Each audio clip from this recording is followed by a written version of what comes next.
Hi everybody. So in the previous video, what did we discuss? We discussed tyxis and vernation, correct? तो आज हम venation discuss करेंगे. Venation मतलब हमने उस दिन पढ़ा था किसी भी लीफ का एक मिड रिब होता है जो उसके सेंटर में से रन करता है, right? This is it's primary vein. And then ये जो प्राइमरी वेन है, इस प्राइमरी वेन से फिर लैटरल वेन्स राइज करते हैं. ये जो मिड रिब है, this is the primary vein. और फिर ये प्राइमरी वेन ब्रांच आउट करता है to give you multiple lateral veins, correct? तो इस प्राइमरी वेन और लैटरल वेन्स के अरेंजमेंट को वेनेशन कहते हैं. प्राइमरी वेन कैसे अरेंज्ड है और लैटरल वेन्स कैसे अरेंज्ड है, इसके अरेंजमेंट्स को हम वेनेशन कहते हैं. अब अगर ये जो प्राइमरी वेन है, ये समझना बहुत जरूरी है क्योंकि ये टाइप ऑफ लीव्स में फिर आगे काम आता है, राइट? ये जो प्राइमरी वेन है, अगर इसमें से जो लैटरल वेन्स निकल रहे वो मल्टीपल कॉन्स्पिक्यूअस लैटरल वेन्स निकल रहे, हर एक लैटरल वेन से फिर से टर्शरी वेन्स निकल रहे और वो सारा एक नेटवर्क फॉर्मेशन हो रहा है. There is a network of veins, ऐसे है ना? तो उसे हम रेटिक्यूलेट वेनेशन कहते हैं. ये जो वेन्स है और उनके वेनलेट्स है, ये नेटवर्क्स बना रहे हैं, तो उसे हम रेटिक्यूलेट वेनेशन कहते हैं, ठीक है? और अगर ये जो लीफ है उसका प्राइमरी वेन ही कॉन्स्पिक्यूअस है सबसे ज्यादा, और छोटे छोटे पैरेलल, मतलब एक दूसरे से पैरेलल ऐसे वेन्स निकल रहे जो they will be all parallel to one another, okay? Then उसे हम पैरेलल वेनेशन कहते हैं. तो जो लैटरल वेन्स है वो इनकॉन्स्पिक्यूअस होंगे और लैटरल वेन्स जो है वो पैरेलली रन करेंगे. Okay, let's try to draw these and figure it out. Okay, now starting with reticulate venation का टाइप. किसी भी टाइप के वेनेशन को हम दो में डिवाइड करते हैं, यूनिकॉस्टेट, मल्टीकॉस्टेट. यूनिकॉस्टेट का मतलब है एक सिंगल मेन वेन, ओके? मल्टीकॉस्टेट का मतलब है मल्टीपल मेन वेन्स, ठीक है? दोनों को हम इस बेसिस पे क्लासिफाई कर सकते हैं.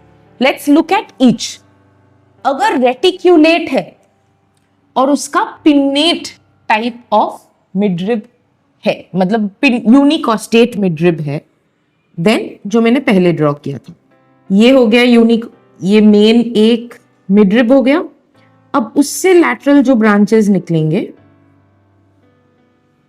ऐसे कैसे भी निकले, फिर उनसे उनके ब्रांचेस निकलेंगे ऐसे, और वहां पे नेटवर्क का फॉर्मेशन होगा like this on both sides. Obviously यहां पे नेटवर्क फॉर्मेशन होगा क्योंकि अगर मैं एक सेक्शन लू इस लीफ का, थोड़ा मिडरिब के साथ ये सेक्शन लू मैं इस लीफ का, तो मतलब ये मिडरिब है, मिडरिब से लैटरल वेन निकला है, उससे और एक वेन निकलेगा, फिर उससे भी निकलेगा, फिर उससे भी निकलेगा, है ना? सो ये जो नेटवर्क है ये बहुत बहुत फाइन और इंट्रिकेट बनता जाएगा जितने वेन्स वेनलेट्स में ब्रेक होंगे, right?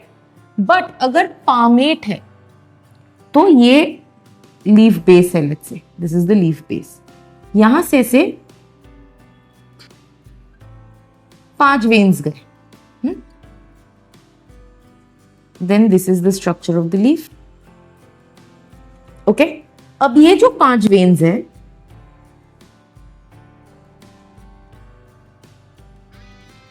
That is your palmate type, है ना? तो मतलब बेस में से एक नहीं 5 मेन वेन्स निकले। अब हर एक वेन सेम रेटिकुलेशन करेगा, नेटवर्क फॉर्मेशन करेगा, ठीक है। अब अगर पामेट है और ये जो मेरे वेन्स है, ये वेन्स अगर लीफ के मार्जिन को जा रहा है, सॉरी लीफ के टिप को जा रहा है, एपिक्स को जा रहा है, देन उसे हम कॉन्वर्जेंट कहते हैं। मतलब एक जगह से निकला और फिर कॉन्वर्ज, अलग अलग दिशाओं में चला गया, डाइवर्ज नहीं हो रहा है। I mean they are constantly moving towards the tip, then हम उसको कहेंगे कॉन्वर्जेंट। और अगर वो सारे अलग अलग डायरेक्शन में जा रहे हैं तो उसे हम कहेंगे divergent. So let's do it again. ये मेन वेन है, पांचों, ये पांचों वेन्स पांचों दिशाओं में जा रहे हैं, है ना, लीफ के अलग अलग सेक्शंस को दे रहे, तो ये डाइवर्ज हो रहे, तो ये डाइवर्जेंट हो गए, ठीक है। और अगर ये मेन वेन है और ये जो ये बेस है, ये जो 3 वेन्स निकले, ये अगर जाके लीफ के सेम टिप को सप्लाई कर रहे हैं तो वो कन्वर्जेंट हो गए। तो मतलब ये जो मेन वेन्स है वो निकल के सेम पॉइंट पे आके मिल गए तो वो कन्वर्जेंट हो गए, और अगर वो अलग अलग डाइवर्ज कर गए तो वो डाइवर्जेंट हो गए, ठीक है। पिन्नेट यूजुअली हमको किसी भी बड़े प्लांट को ले लो, मैंगो ले लो, पीपल ले लो, वहां पे दिखता है, okay. Reticulate venation, network type venation is usually found in all your dicots, major dicotyledonous plants। कुछ मोनोकॉट्स है, एरोइड्स जो फैमिली है ना, ये कोलोकेशिया, एलोकेशिया जिसमें आता है, ये एक्सेप्शन है जहां पे instead of being monocots you see reticulate venation, ठीक है। Now similarly let's look at parallel venation. Parallel venation में मैंने क्या कहा था? पैरेलल वेनेशन में मैंने कहा था कि जो लीफ है, थिंक ऑफ बनाना, बड़े बड़े पत्ते होते हैं जिसके बीच में से एक बड़ा सा मिड वेन जाता है, और फिर जो पत्ता है वो कुछ ऐसा होता है ना, और उसके ऊपर ऐसे बहुत क्लोज बाय ऐसे पैरेलल वेन्स होते हैं।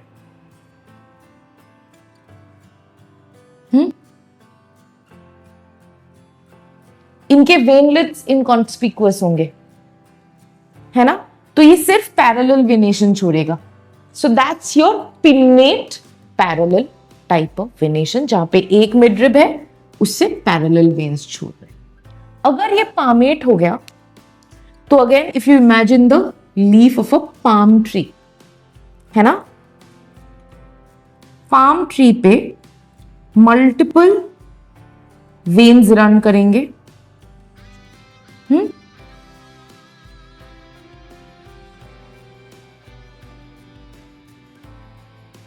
तो फिर वो हो गया पैरेलली पामेट, राइट। एंड क्योंकि वो अलग अलग डायरेक्शन में जा रहा है, अगेन इट्स डाइवर्जेंट, टिप के तरफ जा रहा है। अगर सारे मिलके, अगर ये एक पत्ता है, ये उसका बेस है, पैरेलली ही रन करेगा सारा वेन, मतलब लैटरल वेन्स नहीं छोड़ेगा ऐसा,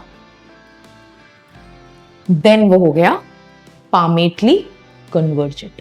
समझ रहे हो? तो अगर पाम टाइप हो गया जहां पे डाइवर्ज हो रहा है तो वो पामेटली डाइवर्जेंट, और अगर ऐसा हो गया जो कि ग्रास में मिलता है कि पैरेलली ही रन करेगा, कोई कॉन्स्पिकुअस सब वेन्स नहीं छोड़ेगा, लेकिन जाके टिप पे मर्ज करेगा, तो वो convergent, right. Again it has been seen that parallel venation हमको मोनोकॉट्स में ज्यादा मिलता है, हाउएवर ये कोरिम्बियम इज एन एक्सेप्शन जो आपको याद रखना जरूरी है, ठीक है। I hope venation was clear. इसके आगे हम लीफ टाइप्स करेंगे जिसके लिए वेनेशन क्लियर होना बहुत जरूरी है। So please pay attention to this. If you have doubts please let me know. Thank you.